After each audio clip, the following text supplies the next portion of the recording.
Welcome to Late Start Piano. My name is Josh LaFleur, and today I'm going to be responding to a comment I got over on TikTok. So if you're not following me on TikTok, please go ahead and do so. Same thing, same handle as the YouTube, just Late Start Piano is a TikTok. And this person asked me to make a video on chord inversions as well as music theory. So Obo Beto, if I'm pronouncing that correctly, this video is made specifically for you, so I hope this helps. Let me know if it does or what can be improved. So, when it comes to chords and chord theory and inversions, the first thing we need to know is an interval. We need to understand intervals. Intervals are the basic building block of everything that's music theory. So if you only have 30 seconds to learn music theory and you can't spend any more time learning it, then you should use those 30 seconds to know what intervals are. And all an interval is, to keep it very simple, is a distance between two notes. So this is an interval, this is an interval, this is an interval, these, just a distance between two notes is an even better way, just a distance between two notes. Doesn't matter if it's gigantic, something like that. Doesn't matter if it's as close as possible, like that. Those are all intervals. Those are all distances between two notes. And we can give these intervals names. So if we think of a C major scale, and all that is just all the white notes starting on C going up, right? That's a C major scale. All of those are based off of intervals, right? So here we have C and D, C and E, right, all the way up. So if we think about it as intervals and how we would name that is between C and D is a second, right? It's a second, C and D. C and E is a third. 1, 2, 3. So C and F, you guessed it, is a fourth. 1, 2, 3, 4. C and G is a fifth. 1, 2, 3, 4, 5. And so on and so forth until you get to C to C, which you can call it a perfect eighth, 1, 2, 3, 4, 5, 6, 7, 8, or as it's more commonly called, an octave. So that's one octave, right? Between C and C, that's when it starts to repeat, so that's an octave. Same thing, let's say we do E flat to E flat, that's also an octave because then once you get to the E flat, everything starts repeating. Okay, so that's an octave or perfect eighth, however you want to think about that.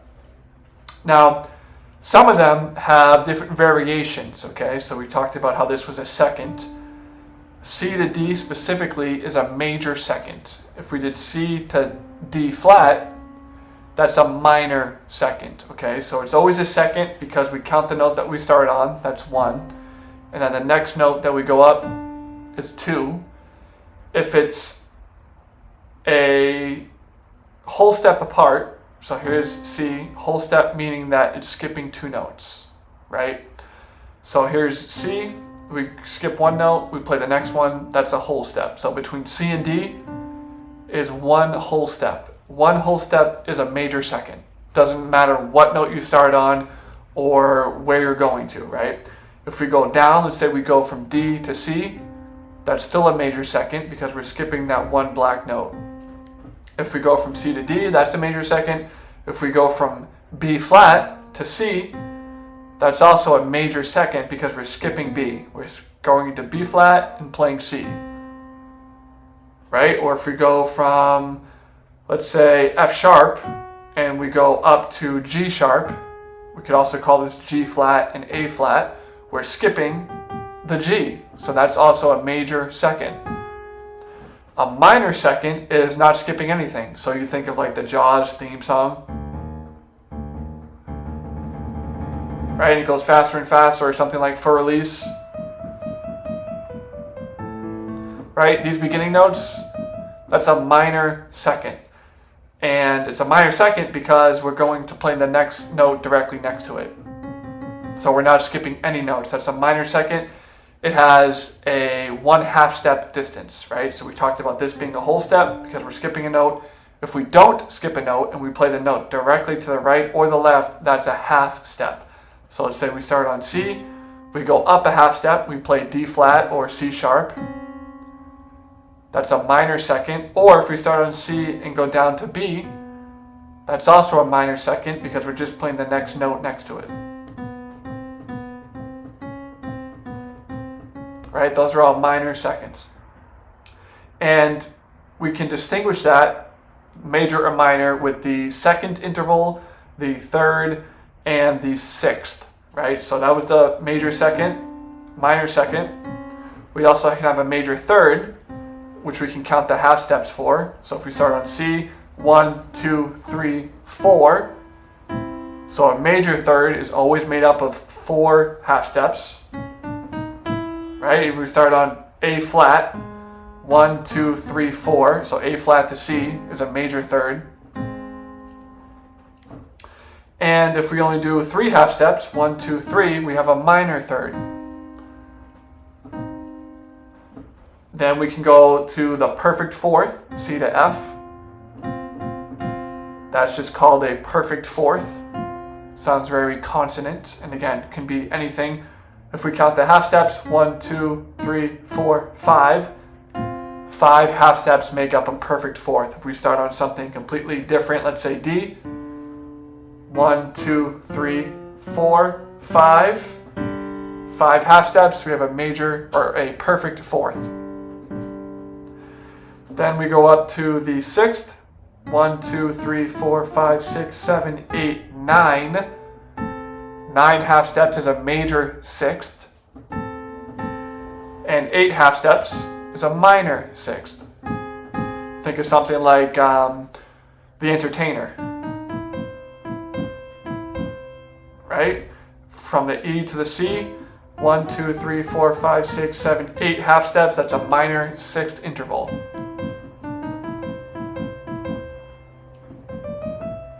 Right? And then, of course, the major sixth we already talked about. Then we have the seventh. So from C to B is a seventh. 1, 2, 3, 4, 5, 6, 7, 8, 9, 10, 11 half steps is a major seventh. 10 half steps is a minor seventh. 1, 2, 3, 4, 5, 6, 7, 8, 9, 10. Then 12 half steps is an octave, C to C. Right? And if you notice as well, there's 12 distinct notes on the piano. So in general, a full-length piano has 88 notes in total. But as we talked about before, once you hit that octave mark, everything starts to repeat. So really there's only 12 distinct notes. We have 5 white ones. 1, 2, 3, 4, 5, 6, 7. 7 white ones and 5 black ones, excuse me. So 1, 2, 3, 4, 5, 6, 7 white notes. And then we have 1, 2, 3, 4, 5 black notes, and then everything starts to repeat. 7 plus 5 is 12. So it makes sense that an octave, that repeat mark, is 12 half steps. Okay? So now that we know about half steps, we know about the different intervals, we know about the different distances between notes, how we name those notes. Now we can actually go in and start talking about chords. So that's all a prerequisite to understanding how chords are built. Now that we know intervals and how those are named, we can understand chords. So a major chord, if we start on C, it's made up of 4 and 3. 4 half steps and then 3 half steps. So starting on C, 1, 2, 3, 4. 1, 2, 3. So a C major is C, E, and G. We have the 4 half steps, 1, 2, 3, 4, and then another 3. 1, 2, 3. And we can use that formula, that 4x3, for any single chord. So if we start on something new, let's say G flat, we count up 4 half steps, 1, 2, 3, 4, and then 3. 1, 2, 3. So a G flat or an F sharp, same thing, right? Same tones at least and same pitch. It was G, B flat, and D flat, or we can call this F sharp, A sharp, and C sharp. But 4x3, that's the formula for any major chord known to man. Okay, so then we can also look at minor chords. So minor chords is the opposite. It's 3 and then 4. So starting on C, 1, 2, 3, E flat, 1, 2, 3, 4. That's a C minor. And then if we want to do a G flat minor, same thing. Starting on G flat, 1, 2, 3, 1, 2, 3, 4. And one thing as well to point out is once you find any major chord that's in root position, all you have to do is lower the middle note by 1/2 step. So here's C major and C minor. Major, minor. Everything else stays the exact same for every single chord, right? We do something like B flat, major. Start on B flat, 1, 2, 3, 4, 1, 2, 3. If we want to make this B flat minor, take that middle note, the D, and lower it by 1/2 step. B flat minor, B flat major. Right? And you can absolutely hear that in the tone. You can hear the minor chord sounds more sad and more anxious and more dissonant, and the major chord sounds a little bit happier and more consonant and more at rest and peaceful. Right? And you can hear that, and you can always practice that with each chord just to kind of hear the difference between it. That's another way of doing good ear training as well. Now there's a couple more chord types that are a little bit more advanced. One is the diminished. Diminished chord is just made up of 3 and 3. So 3 half steps and 3 half steps. Starting on C, 1, 2, 3, 1, 2, 3. That's a diminished. Augmented is 4 by 4. So here's the C, 1, 2, 3, 4, 1, 2, 3, 4. And if you notice, a diminished starts off like a C minor, C and E flat, and then we also lower that 5th degree. Here's the perfect 5th, C to G. We lower that by a 1/2 step, and then we play the E flat. That's diminished. And then for augmented meaning to get bigger, right, to expand, we play a regular C major, and instead of playing that perfect 5th, the G up at the top, we raise it by 1/2 step. So now it's C, E, and G sharp or A flat. So those are the 4 basic chord types and how you can find every single one of those chords just by counting half steps. So it doesn't matter. Let's say we want to play a D sharp, or let's do a D augmented. So start on D, 1, 2, 3, 4, 1, 2, 3, 4. D, F sharp, A sharp is a D augmented. Or if you want to play a D flat diminished, we start on D flat, 1, 2, 3, 1, 2, 3. D flat, E, and G. Those would be, that's a D flat diminished, right? So you can use that for any single chord, and that's how you can find every single one of those. Now, where inversions come from is we take those basic shapes and move them around. So here's a C major. We can invert it where the E is at the bottom and then the C is at the top. That's a first inversion. First inversion because now the name of the chord, in this case C major, is the top voicing. It's up at the top. And then we already have the 5th degree, the G, which is now in the middle, and that 3rd degree, the E, which is now at the bottom. If we want to play a second inversion, we just keep going one more time. So now we have the 5th, what normally is the 5th at the bottom. We have the root, the C is in the middle, and then we have the 3rd at the top. Right? And a couple of things to note about that is in that first inversion, we have a 3rd here. So E to G, that's a 3rd, right? 1, 2, 3, it's a minor 3rd. And then we also have G to C, 1, 2, 3, 4, 5. And we know 5 half steps is a perfect 4th, right? So we have a minor 3rd and a perfect 4th.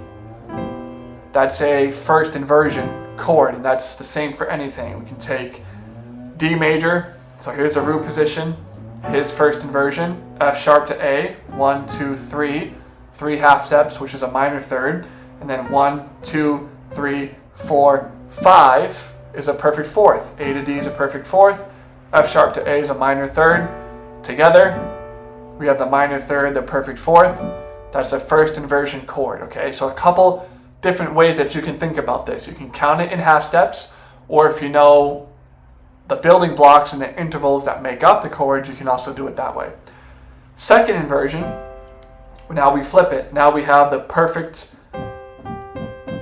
fourth at the bottom, 1, 2, 3, 4, 5, and we have a major third at the top, C to E. So still a perfect fourth, but now instead of a minor third like the first inversion, we have a major third.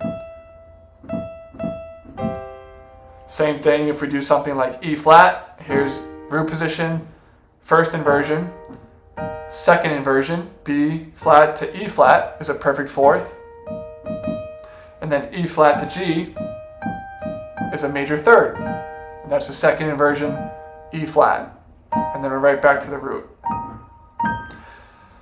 So that's how you can make up those chord inversions as well. That's kind of some of the theory behind it. If you want to go even deeper with this, we can also use this in terms of scales as well. So each scale, we talked about those intervals, right? The root, major third, fourth, fifth, sixth, seventh, and back to the root. We can use those intervals and we can make triads out of each of them. Triad just meaning a chord that has 3 notes, right? So triad, right, 3. So if we go on C major, the scale, we already talked about the notes it's made up of, all the white notes. We can also make triads on each of those scale degrees, right? So C would be the 1, D would be the 2nd degree of the scale. If we take something like A, that's the 6th degree of the scale, right? 1, 2, 3, 4, 5, 6. We can build triads off each of those. And that's how the chords come from. So you can think of something like the national numbering system. If you hear somebody say, okay, I want to play a 1, 4, 5, 6 chord progression, and you might be kind of confused by that because you don't know what those numbers mean. It can be referring to the scale degree. So in C major, if you played a 1, then a 4 would be F, then a 6 would be A, 5 is G, and then back to 1.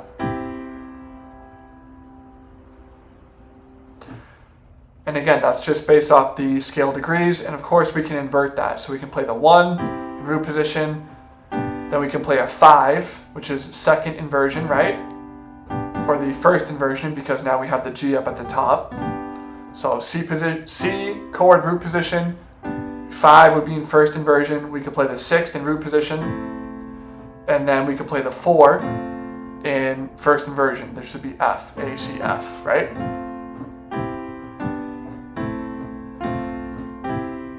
And thousands of songs make up that exact chord progression. 1, 5, 6, 4. In all different keys, right? We can play that in any key that we want to. If we think of something like, let's do something weird, let's do D flat. So D flat, here's the 1. If you want to play the 5, that's A flat. Then the 6 of D flat would be what? B flat minor.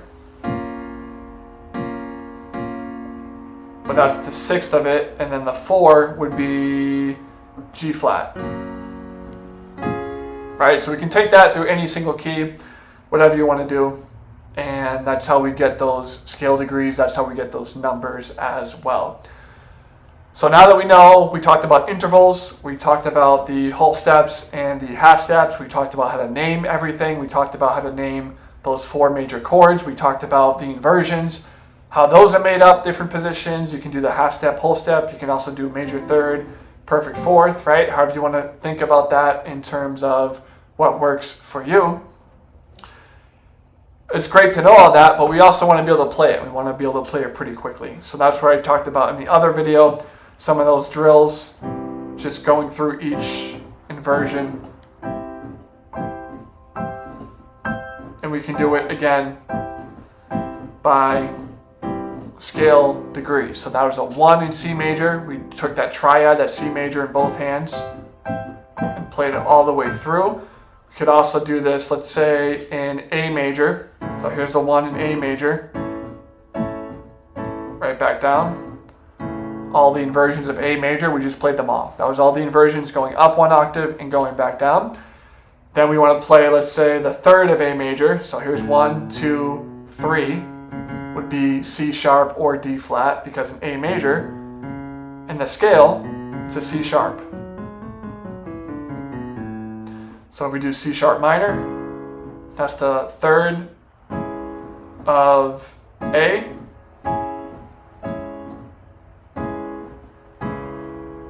And you can go through that. Then you can take the 5th of A major, which is E. Right? In A major, again, the G is a G sharp. And you can run through all those. And now you're going through all inversions of the 5th chord of A major. Right? And that's how you can practice those different inversions so that your hands get the right shape to playing the inversions. Because each inversion has a different hand shape. That's a different shape from the root position. That's also a different shape, right? So you want to get to the point where, and everybody is still working on this, of course, everybody can be improved upon this. You want to get to the point where you're playing the shapes of the chord instead of looking at each individual notes. Right? And it's tough to do it while you're talking. But if we take B flat, for example, you don't want to be thinking, okay, I'm playing B flat, now I want to play a first inversion. Okay, what is that? That's a D, an F, and a B flat. Now I want to play second inversion. Okay, let me think about that. That's a F, B flat, and a D. You want to get to the point where your hand automatically makes the shape. So here it is in the triad, then you lift it up, and your hand's already in that shape. Then you lift it up again, your hand's already in that shape. So that way you don't even have to think about it. Your hand is making the perfect shape that it should be. Right? And it's tough to do, but it's something that you can work on, something that you can always be improved upon as well.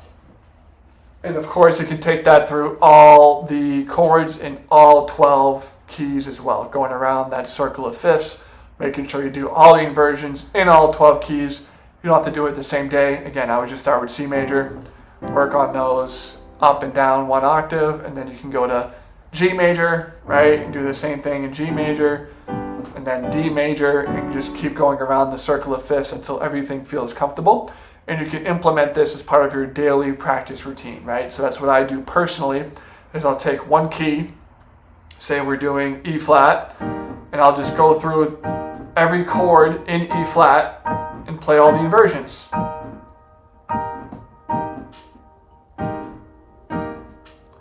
Then I go to the 2 chord, which is F minor, and you do the same thing. All the way up, all the way down. Then you go to the 3 chord, which is G minor.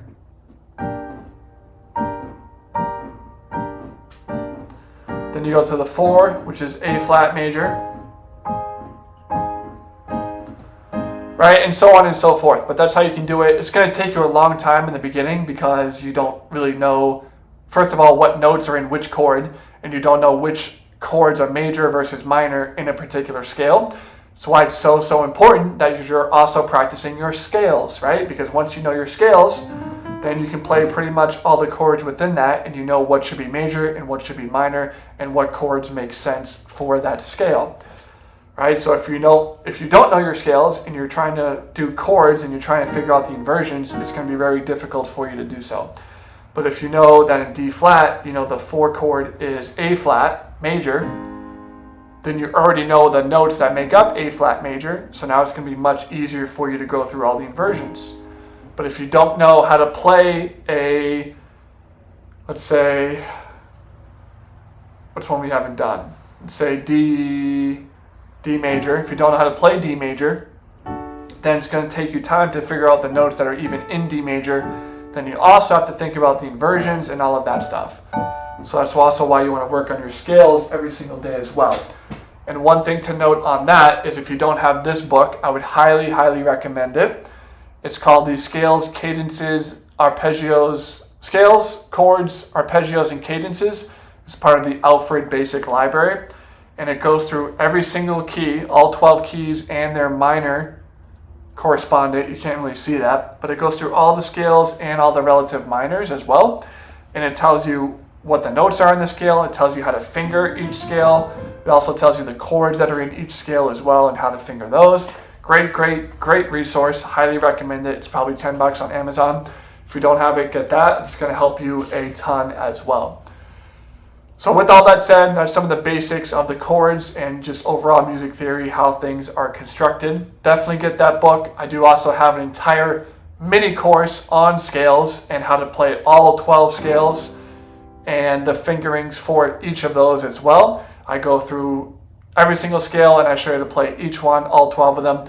That mini course also has 3 bonuses inside it as well. It's normally priced at about $100 or $150 range. Right now it's being offered for $9. So if that's something you're interested as well, you can go ahead over to latestartpiano.com/scales, latestartpiano.com/scales, and it will take you right to the page where you can buy that mini course as well for $9.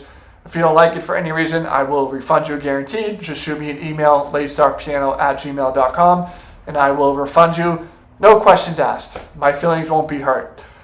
With all that said, again, my name is Josh LaFleur with Late Start Piano. I hope you enjoyed the video. Any questions, comments, concerns, leave it down below. And happy practicing.